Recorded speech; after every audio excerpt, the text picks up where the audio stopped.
Good morning students. +1 art political science में हमने अपना लेसन शुरू किया है संविधान क्यों और कैसे।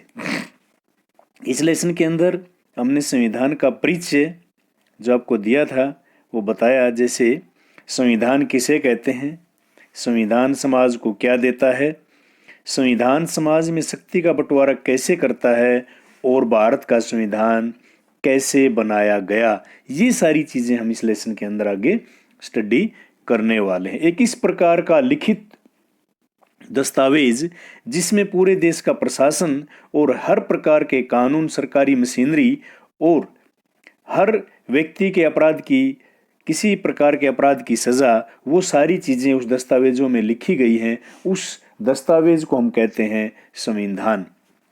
और संविधान समाज को संदेश देता है कि वही व्यक्ति स्वतंत्र है जो संविधान में दिए गए कानूनों को मानता है।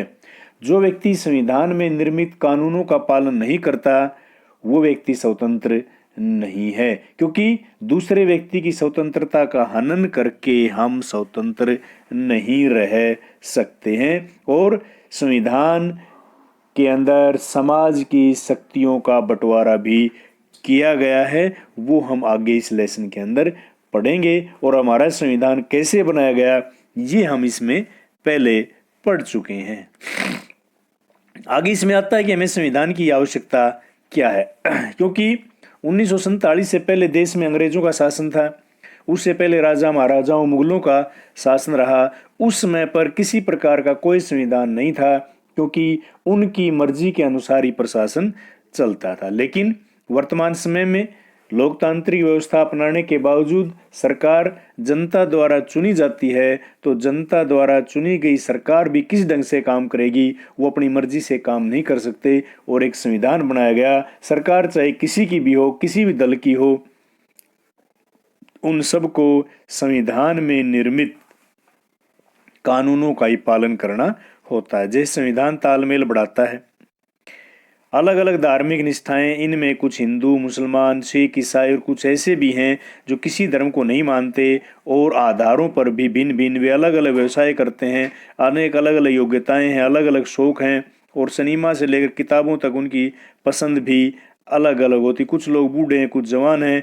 कल्पना करें कि ऐसे समूह के सदस्यों में जीवन के विभिन्न पहलुओं को लेकर विवाद, जैसे किसी व्यक्ति को कितनी संपत्ति रखने की इजाज़त होनी चाहिए। यह समूह तो बहुत कुछ हमारे गांव के लोगों जैसे हैं। जिस प्रकार गांव में अलग अलग प्रकार के समूह होते हैं, उसी प्रकार जैसे हमारी कॉलोनी जैसा है, क्या आपके गांव या शहर में भी ऐसे समूह हैं? यस, इस प्रकार के समूह हर जगह पाए जाते हैं। इस समूह के लोग एक साथ रह सकते हैं यदि कुछ बुनियादी नियमों के बारे में सहमत हो जाएं तो। इस समूह को ऐसे नियम क्यों चाहिए? कल्पना करें कि ऐसे बुनियादी नियमों के अभाव में क्या होगा। प्रत्येक सदस्य को अपने असुरक्षित महसूस करेगा, क्योंकि उसे यह मालूम नहीं कि समूह के सदस्य एक दूसरे के साथ कैसा बर्ताव कर सकते हैं। क्योंकि प्राचीन काल के अंदर जो ताकतवर था उसी के पास सत्ता होती थी। वहाँ लोग इकट्ठे रहते जरूर थे, लेकिन उसकी बातें मानना जरूरी होता। क्या पता कब वो अपनी सत्ता या अपनी पावर, अपनी ताकत उसके ऊपर दिखा दे। लेकिन संविधान बनने के बाद कोई भी ताकतवर व्यक्ति, चाहे वो शारीरिक रूप से ताकतवर हो, चाहे वो राजनीतिक रूप से हो, चाहे वो पैसे वाला अमीर आदमी बढ़िया हो, वो किसी को तंग नहीं कर सकता है। क्योंकि कानून के दायरे में एक गरीब व्यक्ति से लेकर के और भारत के राष्ट्रपति टाटा बिरला तक सब बराबर हैं। संविधान में बुनियादी सिद्धांतों पर काफी जोर दिया गया है। निर्णय लेने की शक्ति संसद को दी गई है, विधानसभाओं को दी गई है। जनता को सरकार के प्रतिनिधि चुनने का अधिकार दिया गया है। और भारतीय संविधान में स्पष्ट है, अधिकतर कानून संसद बनाएगी। कानून कैसे हो? कानून इस प्रकार के होने चाहिए जिन्हें संसद बनाए और देश की जनता उस कानून को माने। हर संविधान के अंदर सरकार की शक्तियों की लिमिट बनाई गई है कि सरकार किस प्रकार से काम कर सकती है। प्रत्येक धर्म के लोग को, जाति के लोगों को, समुदायों को भाषाई आधार पर किसी भी प्रकार से किसी भी प्रकार का भेदभाव नहीं कर सकता। संविधान का तीसरा काम है कि वह सरकार द्वारा अपने नागरिकों पर लागू किए जाने वाले कानूनों की कोई सीमा तय करे। ये सीमाएं इस रूप में मौलिक होती हैं कि सरकार कभी उनका उल्लंघन नहीं कर सकती है, क्योंकि नहीं तो आने वाली सरकारें संविधान को बदल सकती हैं। मैंने पहले बताया था कि संविधान के मूल ढांचे में परिवर्तन नहीं किया जा सकता। समाज की आकांक्षाएं और लक्ष्य, संविधान के अंदर इन चीज़ों का बड़े सुंदर प्रकार से वर्णन किया गया है कि समाज के अंदर जो असमानताएं हैं उनको दूर करने के लिए सरकार सभी वर्गों के लिए काम करेगी। संविधान निर्माताओं को लोगों की अलग अलग आकांक्षाओं से जूझना पड़ा। यहाँ पर नेहरू को अनेक भावी कल्पनाओं और विचारधाराओं में संतुलन करते हुए दिखाया गया है। क्या आप पहचान सकते हैं कि ये विभिन्न समूह क्या चाहते हैं? आपको क्या लगता है संतुलन करने का अंतिम परिणाम क्या हुआ? देश के प्रधानमंत्री के सामने अलग अलग समूहों के, क्षेत्रों के, भाषा के लोग अपनी अपनी समस्याएं लेकर आए हुए हैं। देखिए, जवाहरलाल नेहरू उनके बीच में सामंजस्य बनाते हुए कार्टून उस जमाने में छपा था। संविधान का चौथा काम यह है कि सरकार को ऐसी क्षमता प्रदान करे कि वह जनता की आकांक्षाओं को पूरा कर सके और एक न्यायपूर्ण समाज की स्थापना की जा सके। इसमें देखो कार्टून क्या कहता है, राज्य के नीति निर्देशक तत्व भी सरकार से लोगों की कुछ आकांक्षाएं पूरी करने की अपेक्षा करते हैं।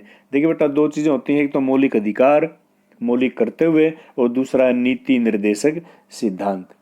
नीति निर्देशक सिद्धांत का अर्थ है कि संविधान सरकार को इस प्रकार की नीतियां बनाने का निर्देश देता है जिससे जनता की भलाई हो सके। फॉर एग्जाम्पल, सरकार हमारे लिए सड़क बनाती है, रेल की व्यवस्था करती है, स्कूल बनाती है, कॉलेज बनाती है, देश की सुरक्षा के लिए पुलिस और सेना की व्यवस्था करती है। ये संविधान द्वारा सरकार को दिया गया निर्देश है।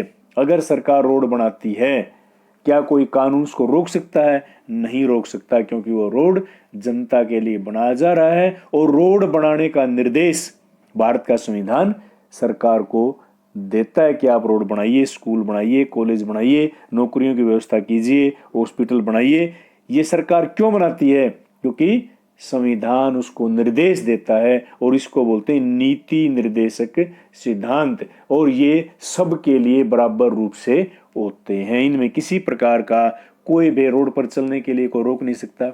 सरकारी अस्पताल हैं, स्कूल हैं, कॉलेजेस हैं और सरकारी इंस्टीट्यूट हैं, कोई ये नहीं कह सकता कि ये मेरा है, क्योंकि वो आम हम सब के लिए है, क्योंकि ये सरकार को संविधान का निर्देश है और सरकार भी हमारी है। तो वो चीजें हमारी हैं और हमारे कल्याण के लिए बनाई जाती। इसको बोलते हैं नीति निर्देशक सिद्धांत। यानी सरकार जनता की भलाई के लिए जो भी काम करती है वो संविधान द्वारा नीति निर्देशक सिद्धांत के तहत दिया गया आदेश होता है।